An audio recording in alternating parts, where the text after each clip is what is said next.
시간 우리에게 주시는 하나님의 말씀은 열왕기상 8장 22절에서 32절까지의 말씀입니다.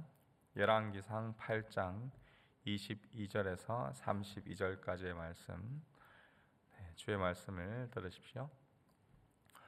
솔로몬이 여호와의 제단 앞에서 이스라엘의 온 회중과 마주서서 하늘에 향하여 손을 펴고 이르되 이스라엘의 하나님 여호와여, 위로 하늘과 아래로 땅에 주와 같은 신이 없나이다. 주께서는 온 마음으로 주의 앞에서 행하는 종들에게 언약을 지키시고 은혜를 베푸시나이다. 주께서 주의 종 내 아버지 다윗에게 하신 말씀을 지키사 주의 입으로 말씀하신 것을 손으로 이루심이 오늘과 같으니이다. 이스라엘의 하나님 여호와여, 주께서 주의 종 내 아버지 다윗에게 말씀하시기를 네 자손이 자기 길을 삼가서 네가 내 앞에서 행한 것 같이 내 앞에서 행하기만 하면 내게서 나서 이스라엘의 왕위에 앉을 사람이 내 앞에서 끊어지지 아니하리라 하셨사오니 이제 다윗을 위하여 그 하신 말씀을 지키시옵소서. 그런즉 이스라엘의 하나님이여, 원하건대 주는 주의 종 내 아버지 다윗에게 하신 말씀이 확실하게 하옵소서. 하나님이 참으로 땅에 거하시리까? 하늘과 하늘들의 하늘이라도 주를 용납하지 못하겠거든 하물며 내가 건축한 이 성전이오리까? 그러나 내 하나님 여호와여, 주의 종의 기도와 간구를 돌아보시며 이 종이 오늘 주 앞에서 부르짖음과 비는 기도를 들으시옵소서. 주께서 전에 말씀하시기를 내 이름이 거기 있으리라 하신 곳 이 성전을 향하여 주의 눈이 주야로 보시오며 주의 종이 이곳을 향하여 비는 기도를 들으시옵소서. 주의 종과 주의 백성 이스라엘이 이곳을 향하여 기도할 때 주는 그 간구함을 들으시되 주께서 계신 곳 하늘에서 들으시고 들으시사 사하여 주옵소서. 만일 어떤 사람이 그 이웃에게 범죄함으로 맹세시킴을 받고 그가 와서 이 성전에 있는 주의 제단 앞에서 맹세하거든 주는 하늘에서 들으시고 행하시되 주의 종들을 심판하사 악한 자의 죄를 정하여 그 행위대로 그 머리에 돌리시고 의로운 자를 의롭다 하사 그의 의로움 받으러 갚으시옵소서. 아멘. 오늘 본문부터 이어지는 이 내용은 성전을 봉헌하면서 솔로몬이 하나님께 드린 기도입니다. 이러한 솔로몬의 기도를 통해 우리가 하나님께 어떤 기도를 드리면 좋을지 그 기도의 모범을 배운다라는 마음으로 본문을 묵상하고 직접 이러한 내용으로 하나님께 기도해 보는 것도 좋겠습니다. 기도는 기도를 들으시는 하나님이 어떤 분이신지 알고 그에 합당한 기도를 하는 것이 적합합니다. 솔로몬이 오늘 드린 기도에서 하나님이 어떤 분이라고 고백합니까? 먼저 첫 번째로 하나님은 언약을 지키시고 은혜를 베푸시는 하나님이십니다. 23절에 솔로몬은 이스라엘의 하나님 여호와여, 위로 하늘과 아래로 땅에 주와 같은 신이 없나이다 라고 고백하며 기도합니다. 이 말은 다른 신과 비교하여 하나님이 더 나은 신이다 라는 그런 고백이 아니라 하나님만이 참 신이십니다. 최상급으로 표현한 것이죠. 솔로몬이 이 위로 하늘과 아래로 땅에 상천하지에 오직 하나님만이 참 신이십니다 라고 왜 이런 고백을 하였습니까?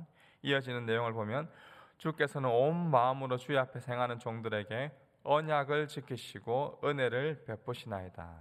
하나님은 언약을 지키시고 은혜를 베푸시는 분이시기 때문입니다. 하나님은 반드시 약속하신 것을 지키시는 분이십니다.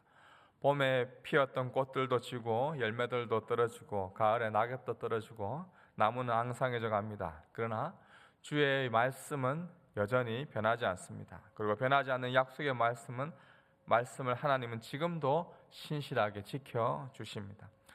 누가복음 15장에 나오는 도망나간 둘째 아들을 기다리고 있는 그 아버지를 생각해 보십시오. 아들은 자신의 뜻대로 살고자 아버지를 버리고 떠났지만 아버지는 늘 아들이 걸어간 그 마지막 그 자리를 보고 계셨습니다. 매일 지켜보고 계실 뿐만 아니라 다시 돌아오는 그 아들을 향해 은혜를 베푸시는 분이십니다. 가장 좋은 것을 준비하시고 베풀으시는 그 하나님의 은혜를 기억하며 그 약속의 말씀에 신실하신 그 하나님을 기억하며 오늘도 기도하기를 원합니다. 솔로몬은 언약을 지키시는 그 하나님을 신뢰하기에 자신의 아버지 다윗에게 약속하셨던 그 말씀을 계속해서 자신을 통하여서 또 왕위가 이어지도록 간구하고 있습니다. 하나님 반드시 약속하신 것을 지키시는 신실하신 분임을 신뢰하고 이 아침에 기도하기를 소망합니다. 두 번째로 솔로몬은 하나님이 하늘에 계신 분임을 고백하며 기도하고 있습니다. 22절에 솔로몬이 기도를 시작하면서 하늘을 향하여 손을 폈다라고 기록합니다. 솔로몬의 손은 1차적으로 물리적인 그 하늘을 향한 것이기도 하지만 정말 하늘에 계신 그 하나님을 향한 간절한 마음으로 기도하였습니다. 계속해서 30절에도 주께서 계신 곳 하늘에서 들으시고 라고 고백합니다. 32절에도 주는 하늘에서 들으시되 행하시되 하나님은 하늘에 계신 분이십니다. 예수님이 기도를 가르쳐 주시면서도 하늘에 계신 우리 아버지를 향해 기도하라고 하였습니다. 하늘에 계신 하나님이 계신 그 하늘은 우리의 눈으로 보는 그러한 물리적인 스카이가 아니라 영적인 세계, 영적인 영역의 이 헤븐, 하늘을 뜻합니다. 불완전한 이 세상과 다른 곳입니다. 하나님의 완전한 통치가 이루어지는 곳이고 하나님의 그 전지전능한 능력이 온전히 이루어지는 곳이 곧 하늘입니다. 하늘에 계신 하나님은 우리의 모든 필요를 공급해 줄 수 있는 전능하신 분이십니다. 그 하늘에 계신 하나님께 우리의 필요를 구하고 간구할 때 주께서 우리의 기도를 들어 응답하실 것입니다. 솔로몬 27절에 하늘에 계신 그 광대하고 무한하시는 그 하나님을 찬양하며 이렇게 고백하고 있습니다. 하나님이 참으로 땅에 거하시리까? 하늘과 하늘들의 하늘이라도 주를 용납하지 못하겠거든. 하물며 내가 건축한 이 성전이오리까? 하늘들의 하늘, 여기서도 최상급으로 표현합니다. 어느 곳과도 비교할 수 없는 아주 넓은 우주 공간이라 하더라도 물리적으로 그 하나님을 담을 수 없습니다. 왜냐하면 하나님 온 세상을 창조하신 분이십니다. 그 하나님의 무한함과 광대함을 담을 수 있는 것은 그 어떤 것도 존재하지 않습니다. 물리적인 공간이 아니라 하나님이 계신 그 하늘만이, 그 영적인 하늘만이 하나님이 계신 것이고, 그럼에도 불구하고 솔로몬은 친히 자신이 완공한 이 성전에 그러한 하나님이 머물기를 간구하고 있습니다. 29절에 주께서 전에 말씀하시기를 내 이름이 거기 있으리라 하신 곳 이 성전을 향하여 주의 눈이 주야로 보시오며 주의 종이 이곳을 향하여 비는 기도를 들으시옵소서. 솔로몬은 자신이 완공한 성전보다 감히 담을 수 없는 하늘에 계신 그 하나님을 찬양하며 그러한 하나님이 주야로 성전 가운데 임재하여 자신이 성전에서 드리는 그 기도를 들어달라고 간구합니다. 성전은 하나님의 임재가 있는 곳이고 이곳을 향하여 비는 기도를 들어달라고 고백한 것처럼 사람들은 이 성전을 향하여 기도를 하였습니다. 그런데 열왕기상을 읽었었던 1차 독자, 즉 성전과 예루살렘이 파괴되는 것을 눈으로 보고 포로가 되어 바빌론으로 끌려갔던 그러한 사람들, 그러한 백성들은 상심과 절망 가운데 있었습니다. 하지만 오늘 이 솔로몬의 기도가 이들에게는 한편으로 또한 위로가 되었습니다. 왜냐하면 성전은 파괴되었고 자신들은 이방 땅에 포로로 잡혀있는 상황이었지만 하나님은 성전에만 머물러 계신 것이 아니라 하늘에 계신 분임을 고백하고 기도할 때 30절에 고백한 대로 주께서 계신 곳 하늘에서 바로 이들의 기도를 들어주실 것이기 때문입니다. 성전에만 머물러 계시는 그러한 하나님이 아니라 하늘에 계신 그 하나님은 이 땅에서 우리가 어떤 형편에 처하든지 우리의 기도를 친히 들어주시는 분임을 신뢰하고 기도하는 이 아침이 되기를 소망합니다. 마지막으로 하나님은 죄를 사하여 주시는 분, 용서하여 주시는 그러한 분이십니다.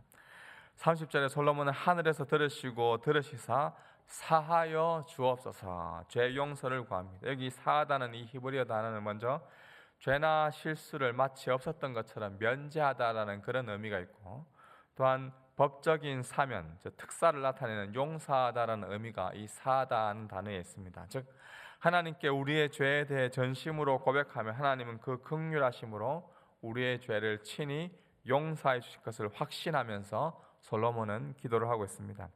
하나님은 우리의 모든 죄를 용서하여 주시는 분이십니다. 솔로몬은 알지 못했지만 27절에 하나님이 참으로 땅에 거하시리까라고 고백하였던 이 솔로몬의 감탄적인 고백이 이 땅 가운데 실제적으로 일어나는 일이 있었습니다. 원래 하늘에 계시는 하나님, 하늘들의 하늘이라도 담을 수 없는 그 하나님이 친히 인간이 되어 이 땅 가운데 오신 것입니다. 인간이 건축한 그 성전이 아니라 친히 인간 성전이 되어 인간의 몸을 입고 이 땅에 오셨습니다. 바로 하나님의 아들 예수님이 친히 이 땅에 오신 것이죠. 왜 이 땅에 오셨습니까? 바로 우리의 죄를 사하시기 위해, 용서하시기 위하십니다.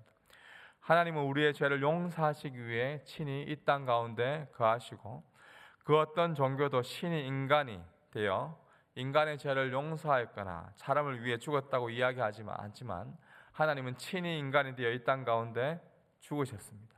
전능하신 신이 죽었다는 것 상상할 수 없는 일입니다. 그러나 참 신이요 참 인간이신 예수님이 이 땅 가운데 머무시며 32절에 나온 대로 주의 종들을 심판하사 악한 자의 죄를 정하여 그 행위대로 그 무리에 돌리시기 위해, 즉 죄에 대해 공의로운 심판을 받기 위해 친히 심판을 받으시고, 예수님의 그 십자가의 의로움을 입은 자를 어렵다 여기시기 위하여 그 의로움으로 하나님 앞에 또한 기도할 수 있는 그 특권들을 하나님의 자녀들에게 허락하여 주십니다. 그 은혜의 보좌, 기도의 자리로 오늘도 나아가는 그러한 기쁨이 가득하기를 소망합니다. 말씀을 정리하겠습니다.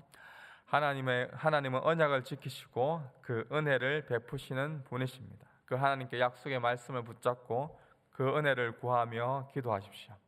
하나님은 하늘에 계신 분이십니다. 때로는 우리의 상황이 어떠하든지 하늘에 계신 그 하나님이 계시기에 우리에게 위로가 되고 소망이 됩니다. 주의 뜻이 온전히 이루어진 그 하늘에서 하나님이 우리의 기도를 들으시고 응답해 주실 것입니다. 하나님 우리의 모든 죄를 용서해 주시는 분이심을 믿고 죄 용서를 구하십시오. 이미 우리의 모든 죄는 감히 상상할 수 없는 그 하늘들의 하늘이라도 담지 못할 그 하나님이 친히 인간이 되셔서 우리의 모든 죄를 담당하시고 십자가에서 모든 죄를 다 용서해 주셨습니다. 우리가 죄 용서를 구하는 것은 우리 죄를 용서하신 예수님의 그 십자가의 사랑을 기억하며 다시 받은 그 사랑의 은혜들을, 우리의 감사를 우리의 죄를 용서하여 주소서라고 표현하며 우리가 구하는 것입니다. 우리의 죄를 용서해 주신 그 예수님의 이름으로 은혜의 보좌 앞에 담대히 나아가는 이 아침이 되기를 주님의 이름으로 축복합니다. 우리 아까 전에 불렀던 찬송